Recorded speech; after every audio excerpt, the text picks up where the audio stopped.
Inside his security room, Thomas provided real-time intelligence to the SWAT commander. The leader, Reynolds, has moved to the blind spot behind the fountain. 2 others are attempting to access the electrical box on the north side. The police negotiator's voice boomed through a megaphone.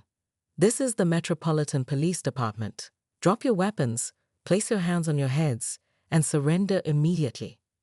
For a tense moment, it seemed the men might choose the violent option. Reynolds barked orders, and his men spread out into tactical positions.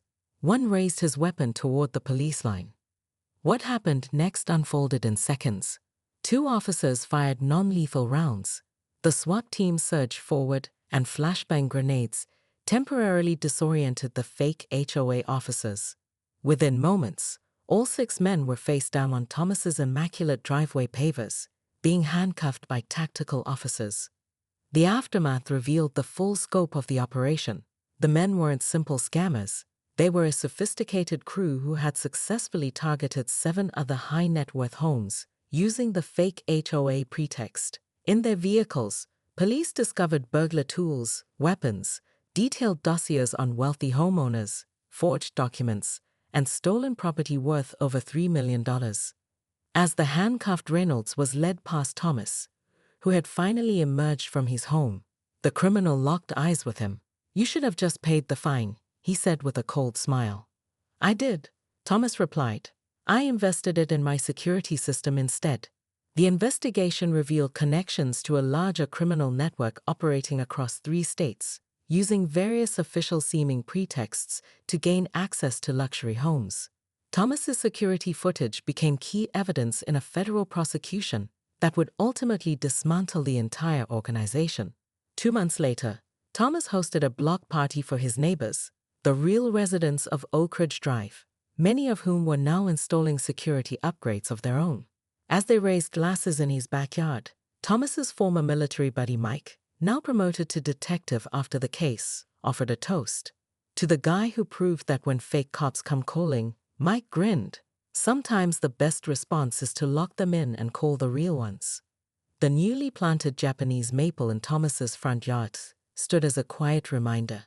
In a world of increasingly sophisticated threats, preparation isn't paranoia, it's protecti. Thomas Winters wasn't the type to be pushed around.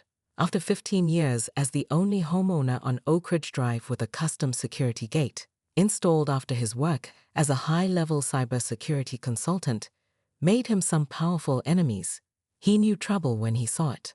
It started with anonymous notes left in his mailbox claiming violations of community standards. Then came official-looking letters with fabricated HOA letterheads threatening escalating fines.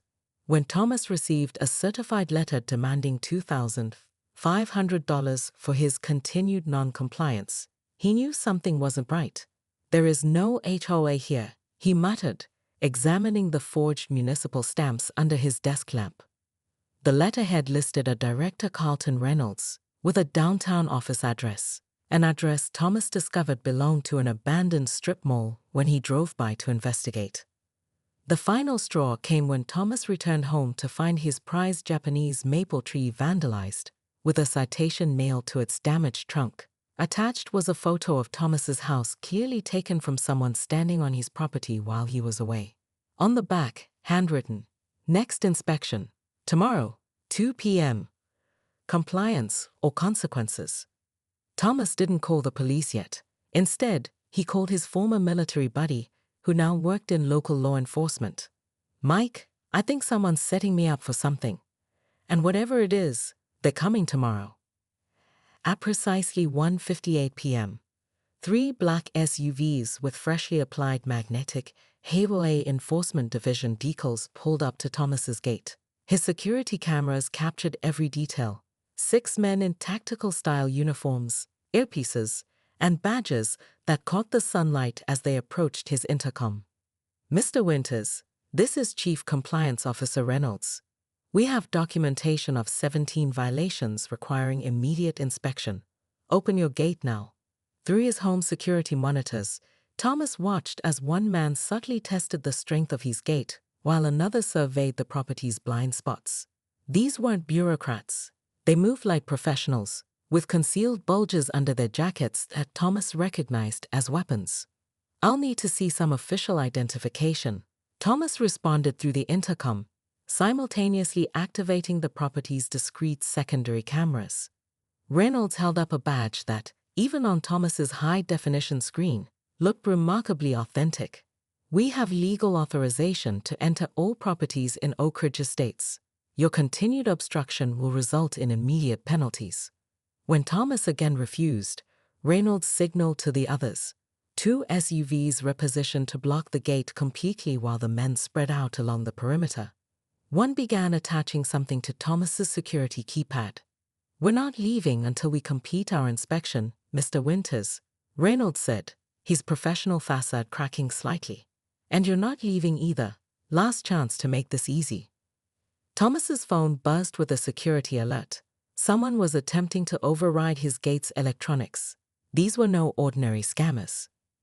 Thomas had designed his home security system with one principle in mind: preparation beats reaction. As the fake officers attempted to hack his main gate, they had no idea they were following his carefully orchestrated plan. In his secure home office, Thomas activated his property's defense protocol, something his security firm colleagues had called paranoid overkill. Hidden hydraulic barriers silently rose from concealed housings on both ends of his curved driveway, effectively creating a containment zone. The men's escape route was now blocked by reinforced barriers capable of stopping a truck.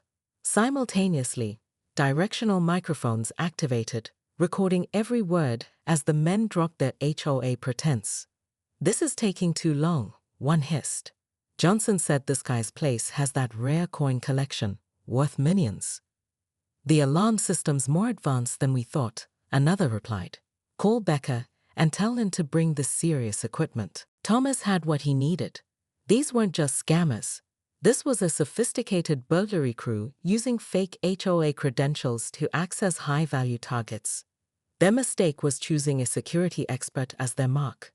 He placed 2 calls, one to his contact in the police department, detailing the armed individuals impersonating officials, and another to his home insurance company, activating his panic protocol.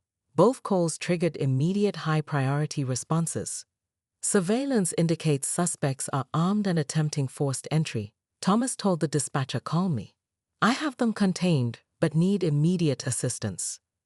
Then he used his external speaker system. "Attention outside. This property is now in lockdown. Law enforcement has been notified and is en route. All your communications are being jammed, except for the intercom you can use to communicate with me. I suggest you consider your limited options carefully." The look of shock on Reynolds' face as he realized they were trapped was almost worth the vandalized maple tree. When predators realize they're caged, they become unpredictable. The fake HOA officer's response was immediate and violent. 2 men drew concealed handguns and fired at the security cameras. Another attempted to ram one of the barriers with an SUV, the vehicle's engine screaming as it pushed against the immovable hydraulic post. Reynolds himself began shouting threats through the intercom, his professional veneer completely gone. "You have no idea who you're dealing with, Winters. Open these gates now, or when we get in, and we will get in, you're going to wish you had." Thomas remained calm, watching the men's increasingly desperate attempts to escape. His security room provided views from 20 different camera angles, including several the men hadn't managed to spot and destroy.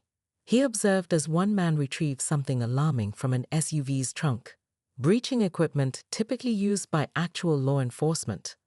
Thomas immediately relayed this information to the police dispatcher. "Suspects now have tactical entry equipment. Please advise responding units this has escalated beyond a simple trespassing." The dispatcher's response was immediate.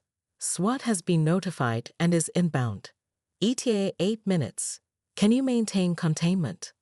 Outside, the men had regrouped around Reynolds, who was on a phone speaking urgently. Thomas enhanced the audio. "Don't care what you have to do. Get a team here now. This whole thing is blown. This guy's not some rich idiot. He's got some kind of military-grade security. We need extraction before." The distant sound of sirens cut through the afternoon air. Reynolds looked directly into one of the remaining cameras, his expression changing from anger to something more dangerous. Calculation. "Mr. Winters," he called toward the house. "Perhaps we can make a deal before this gets worse for everyone." The neighborhood had never seen anything like it. Police cruisers sealed off both ends of Oak Ridge Drive, while a SWAT team established positions around Thomas's property.